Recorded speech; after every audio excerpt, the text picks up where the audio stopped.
Welcome to the 8th study point. આજે આપણે ધોરણ 11 અસાઇનમેન્ટનું આંકડાશાસ્ત્રનું સોલ્યુશન કરીશું. સેક્શન સીનું પ્રકરણ 3 છે. આગળ જે 6 પ્રશ્નો છે એ થિયરી છે અને 7મું જે છે એ સમ છે, એનું આજે આપણે સોલ્યુશન કરીશું. સૌપ્રથમ એમાં લખેલું છે, એક રિલે રેસમાં 4 સ્પર્ધકોની ઉંમરનો મધ્યક 24 વર્ષ. એટલે આપણને સ્પર્ધકોની સંખ્યા આપેલી છે 4 સ્પર્ધકો, એટલે આપણને સ્પર્ધકોની સંખ્યા 4 આપેલી છે, એટલે n બરાબર 4 થશે. હવે ઉંમરનો મધ્યક, 4નો ઉંમરનો મધ્યક 24 વર્ષ ગણવામાં આવ્યો છે. તો ઉંમરનો મધ્યક એટલે કે x બાર થશે. x બાર 24 વર્ષ થશે. હવે આપણે સિગ્મા x જોઈએ. x bar is equal to sigma x upon n.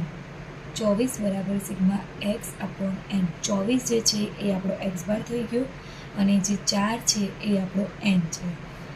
તો 24 અને 4નો ગુણાકાર કરીશું આપણે, તો સિગ્મા x બરાબર 24 ગુણ્યા 4 એટલે થશે 96 વર્ષ. હવે જુઓ શું લખેલું છે. પાછળથી માલુમ પડ્યું હતું કે સ્પર્ધકની ઉંમર ખરેખર 27 વર્ષ હતી અને તે 25 વર્ષ એમ ખોટી નોંધવામાં આવી હતી. હવે જુઓ, સ્પર્ધકની ખરેખર ઉંમર કેટલી હતી? 27 વર્ષ, અને 25 વર્ષ જે હતી એ ખોટી નોંધવામાં આવી. તો ચારે ચાર સ્પર્ધકોની આપણે ઉંમરનો સાચો સરવાળો કરવાનો છે.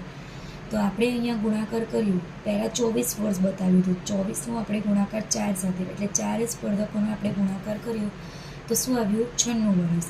તો આપણે સાચો જે સરવાળો છે એ 96 થશે. અને હવે શું લખેલું છે કે 25 વર્ષ જે છે એ ખોટી નોંધવામાં આવી છે, તો આપણે એમાંથી બાદ કરી દઈશું. અને સ્પર્ધકની ખરેખર જે સાચી ઉંમર છે એ કેટલી છે? 27 વર્ષ. તો 96માંથી આપણે 25 બાદ કરીશું અને એ જે જવાબ આવશે એમાં આપણે 27 એડ કરીશું, એટલે આપણો આવશે 98 વર્ષ. 98 ભાગ્યા 4 કરીશું તો આપણે તો અહીંયા 96 વર્ષ જ છે, એટલે 4 સ્પર્ધકો સ્પર્ધામાં ભાગ લઈ શકશે. આપણો જવાબ છે 4. શું આપણને પૂછ્યું હતું કે સ્પર્ધામાં ભાગ લઈ શકે નહીં એવો નિયમ હોય તો તેઓ ઉંમરનો સુધારો કર્યા પછી પણ સ્પર્ધામાં ભાગ લઈ શકશે એવું પૂછ્યું છે. તો હા, 4 સ્પર્ધકો સ્પર્ધામાં ભાગ લઈ શકશે. અહીંયા